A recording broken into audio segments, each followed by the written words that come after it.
YouTube, what's up? After putting together the endgame Fireball Sorc, I wanted to see how well it would do versus UBERS.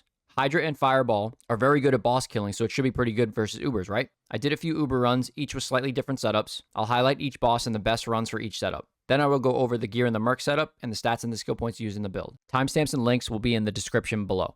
Alright, so this first Duriel was 1 point into energy shield just for some added protection.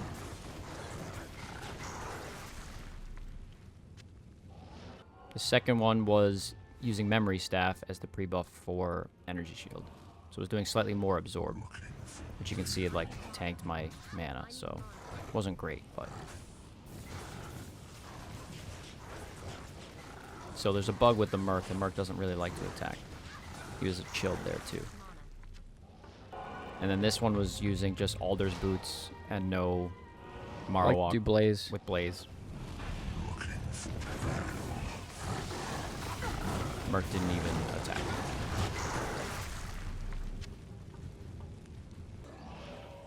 So here's the first Izzy. This is the 1 point into energy shield version.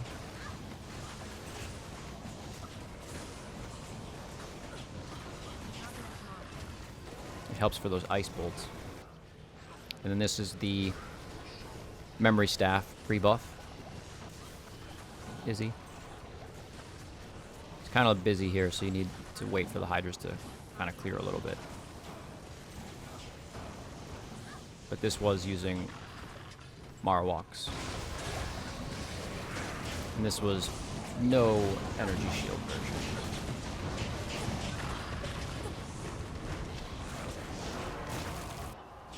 This is the first Lilith with 1 point into energy shield.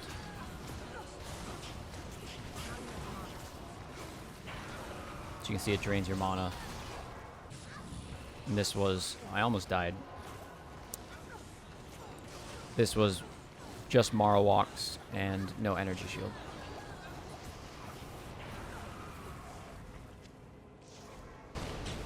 And again, I think this is just Marowak Boots. No energy shield. Merc died from the poison. This is the first Mephisto with 1 point into energy shield. And we did the life tap to help the Merc. We were able to get the Merc to survive this one. Hydras at the feet were really helping. And then this one was just Marowaks, no energy shield.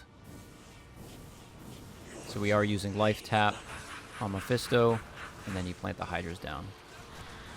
Hard to keep the Merc alive while you're attacking. So Merc died on this one.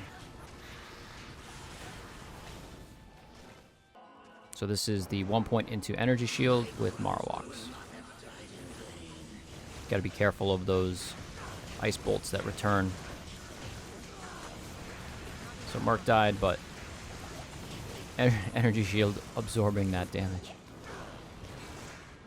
The energy shield was just a little added protection. I did have some decent res too.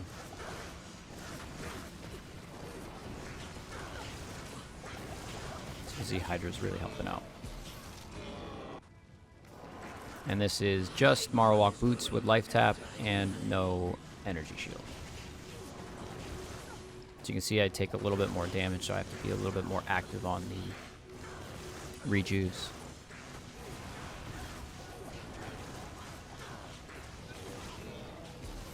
Merc stayed alive. And this is 1 point into energy shield.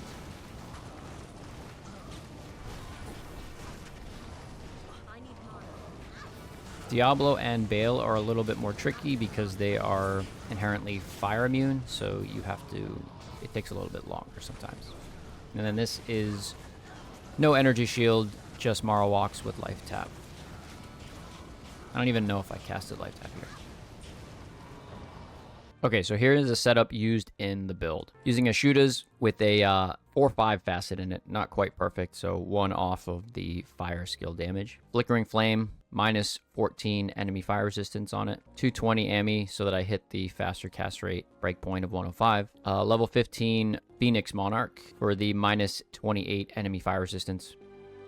and the +2 maximum lightning resist and fire resist. For pre-Ubers, I just used Alder's Boots for the faster run walk, 50 to life, and fire resistance.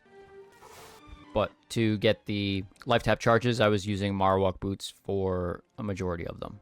SOJ, Arachnid's Mesh, faster cast rate ring with resistances and strength, and Mage Fists. For the armor, I was using Chains of Honor for the +2 skills and the all resistances and the damage reduction. For the skillers, we have all pretty much plain fire skillers, full on fire skillers. And then the Fire Sunder Charm, not perfect, doesn't need to be. 1919 Torch, 2020 Annie, and then some resistance charms to make up for what you're missing. So poison resist, all resistances, 20 to life, 20 to life, resistances, 20 to life, 20 life and lightning res, 18 life gold res, and lightning res. And then on swap, we have a 262 CTA and another spirit. So with the Alder's Boots landing on 156 strength, everything else into vitality. This is a Vita build. Fireball damage, defense without frozen armor, and then max on all these res. The mercenary setup, very basic cure. So all you need is cure in the slot, and then using Chains of Honor so that he has some source of life leech. 8 life leech there in the 2 skills and the all res, and then Infinity and a Mancatcher. Mancatcher again for the fastest attack speed, specifically for Ubers, so that he's doing crushing blow more often. And then a Defiance Merc for the added defense buff to him and myself to help protect from getting hit by Ubers. So for the skill tree, so in one version I had the 1 point into Frozen Armor just as a 1 point wonder, but in another version I had no points into Frozen Armor and I went into Energy Shield. So this one was 1 point into Static, 1 point into Telekinesis, and then 1 point into Teleport. Again, I sacrificed a couple points into Fire Mastery and went into 1 point into Energy Shield. There's also another version where I used the Memory Staff. I used the Memory Staff to get Energy Shield as a pre-buff. And then the Fire Tree, 1 point into Warmth, 1 point into Enchant, max out Hydras. Hydra's doing a lot of damage versus these Ubers. Max out Firebolt, max out Fireball, and max out Meteor for the synergies. And then max out Fire Mastery. 1 point into these, I do use Blaze just for the faster run walk. And then for the life tap charges, we were using Marowak Boots. So that's where you get the life tap charges and Bone Prison if you want to use Bone Prison. But I just used life tap charges for this case. And then the torches that we got in the runs were pretty trash. Barb, and Necro. So yeah, that's it. If you have any comments or questions, feel free to do so below. Thanks for watching, and I'll see you in the next one.